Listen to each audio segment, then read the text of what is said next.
కేంద్ర మంత్రి బండి సంజయ్పై బీఆర్ఎస్ నేతలు చేస్తున్న వ్యాఖ్యలను తాను తీవ్రంగా ఖండిస్తున్నానని బీజేపీ ఎమ్మెల్యే రాజాసింగ్ అన్నారు. బండి సంజయ్ కాళేశ్వరం ప్రాజెక్టులో జరిగిన అవినీతిపై ఆధారాలతో సహా బయటపెట్టగానే బీఆర్ఎస్ నాయకులు అవాకులు చవాకులు పేలుతున్నారని అన్నారు.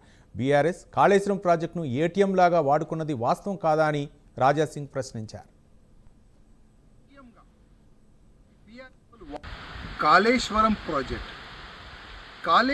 ప్రాజెక్ట్ పైన మా కేంద్ర మంత్రి బండి సంజయ్ గారు ప్రూఫ్ సహా మీడియా ముఖంగా తెలంగాణ ప్రజలకి తెలియాలని బండి సంజయ్ గారు మాట్లాడినారు. కాళేశ్వరం ప్రాజెక్ట్ ఒక ఏటీఎంగా ఈ బీఆర్ఎస్ వాళ్ళు వాడుకున్నారు. దాని గురించి మా బండి సంజయ్ గారు మాట్లాడినారు. అది వాస్తవమా లేదా అది బీఆర్ఎస్ పెద్ద నాయకులు బయట పెట్టాలి. మా బండి సంజయ్ గారు తప్పు మాట్లాడినంటే మీరొక కేంద్ర గవర్నమెంట్కి ఒక లేఖ రాయండి. కాళేశ్వరం ప్రాజెక్టులో ఒకవేళ అవినీతి జరిగితే సిబిఐ ఎంక్వైరీ చేపియండి.